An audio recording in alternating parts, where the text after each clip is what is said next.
Hello and welcome to another Cup of Joe. A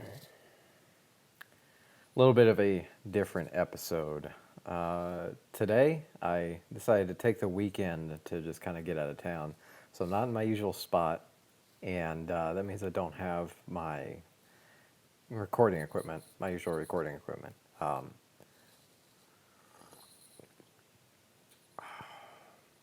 I still have good coffee. So, this will be a good experiment for doing videos with the phone.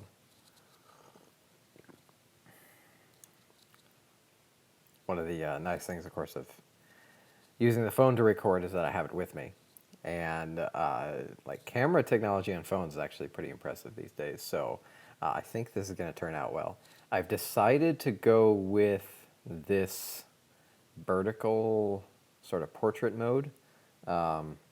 It's easier for me to hold the camera in one hand and record with the other. And B, because Instagram kind of pushed everyone in this direction, all the platforms tend to support this vertical format pretty well. Mostly if you're actually watching on a phone, you can go full screen vertically in YouTube. Anyways, that's a little bit of a sidebar. But the point is, this is testing my get a video out every week, because the only way I can really be sure to do that this week is to actually record on the phone. And one more second.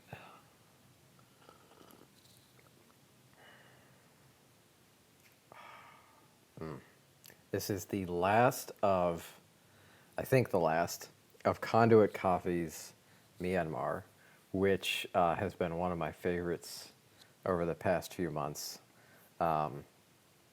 Really delicious coffee.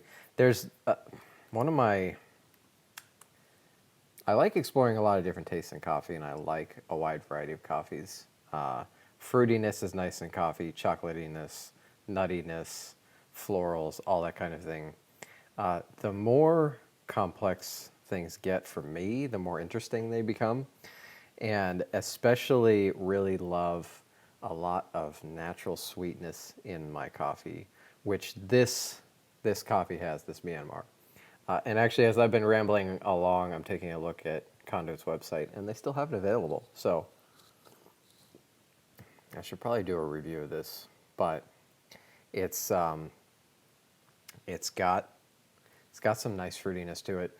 Right now, it's really chocolatey with this kind of, what is it? Blackberry? Yeah, it's kind of like a blackberry floating around in there.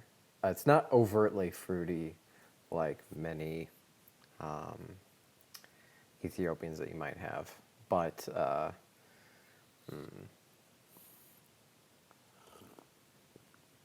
the natural sweetness in this coffee really does it for me. That's kind of my thing. I'm just gonna take a quick look at their site. Yeah, it's a naturally processed.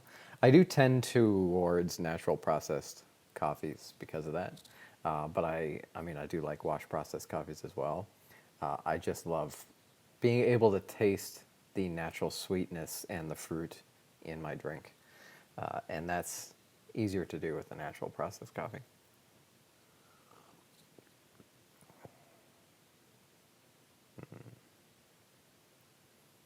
I'm just trying to see if anything else is popping up for me. I'm going to link to this past week's Coffee Lovers Radio because it's an episode all about tasting coffee.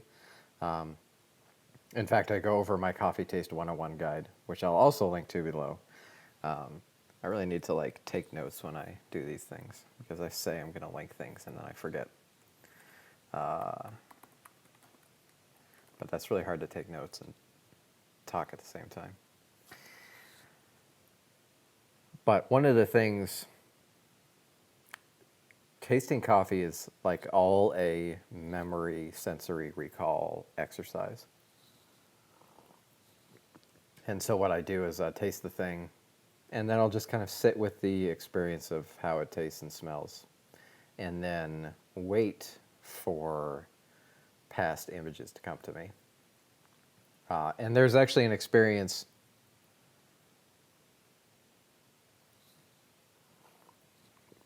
Like something just hit me and then it left. That might be because I was suddenly thinking about a different coffee. So there was an experience on the episode, on the Coffee Lovers Radio episode, that was kind of fun. Like we were tasting a new coffee, like just enjoying it on the show, and we're kind of describing what we were experiencing. And then all of a sudden I'm tasting it and this image of a peach just kind of explodes in my head, and it suddenly just tastes really like peaches. And it turns out that was one of the main tasting notes of of the coffee. But I hadn't seen the tasting notes beforehand, so that was kind of a fun little experience. But that's kind of how tasting goes. And on this subject of tasting, I'm kind of doing this like slapdash. I'd written some notes on some ideas I thought I might talk about. I've been writing about black coffee because it's a pretty interesting social phenomenon. I've actually been watching quite a bit of Star Trek Voyager lately, which, if you've ever watched this show, the main character, the captain of this show, drinks coffee all the time, and it's always black. And so, whereas Picard is from Next Generation is Earl Grey hot, Captain Janeway is coffee black, and that's pretty reflective of how people think about coffee in a lot of ways in society.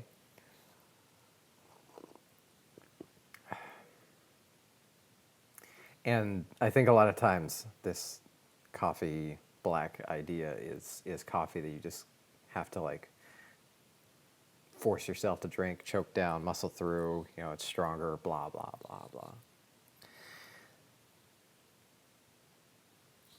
The reason for the little line of thought on this is because this is how I drink coffee. I drink it with nothing added. It's just the water brewed in the grounds, and now I'm drinking coffee and there's nothing else in here.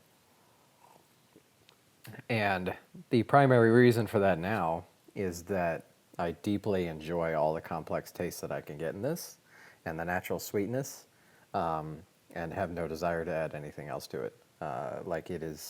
It's not something that I need to make myself enjoy. And of course, then that brings up the question of how do you get to that point? So that's kind of one of the main things I was writing on. And there's one subject point, which I'd also noted down for doing like one of these shows on. I think it's rather hard for me to talk at length about, but I think one of the best ways to help yourself get into drinking coffee with nothing added to it,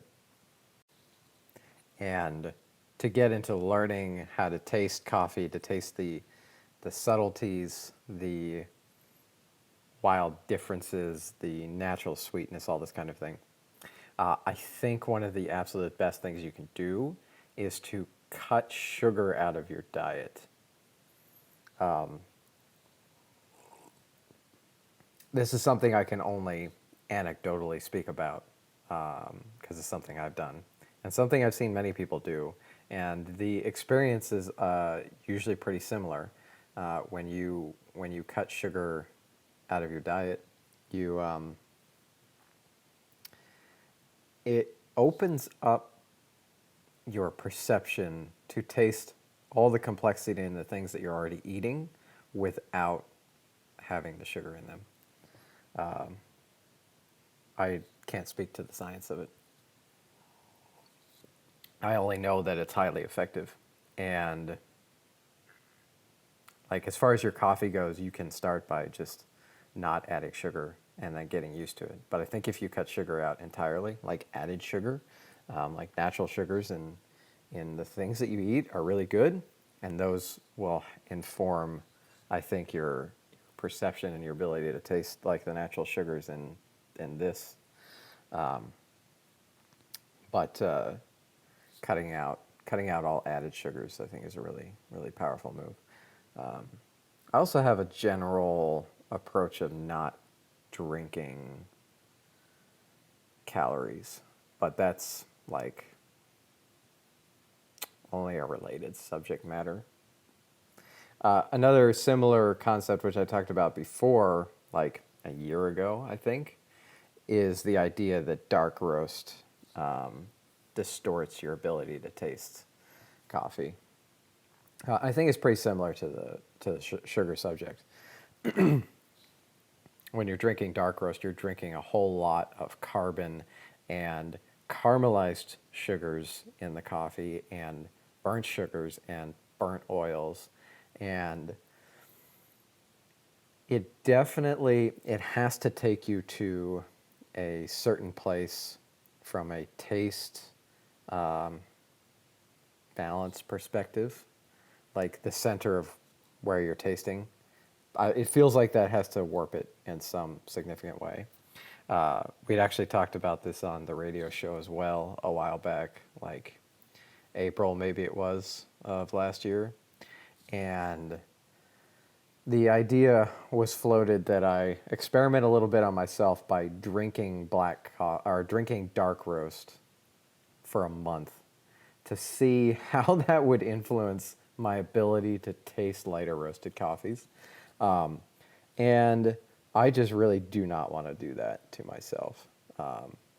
Dipping into another definite episode topic here for the Cup of Joe, and that's my disinterest in dark roast coffee. A lot of different ideas. So yeah, I'm gonna save the dark roast one for a different show.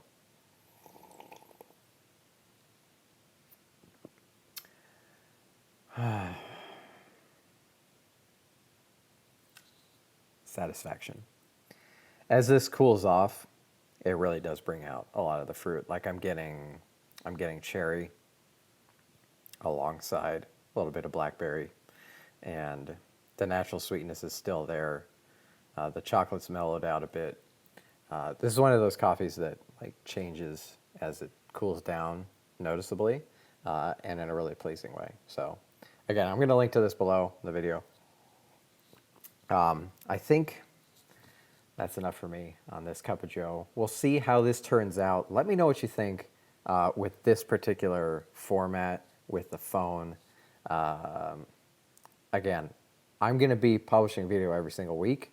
Some weeks, in order to do that, it's going to be this. If there's anything about this that doesn't seem enjoyable or that I can adjust or work on, let me know. If you have any thoughts about the whole sugar and coffee thing or drinking black coffee, leave your comments below. Let's have a chat about coffee. It's all good stuff. Thank you for watching. I'll see you in the next one.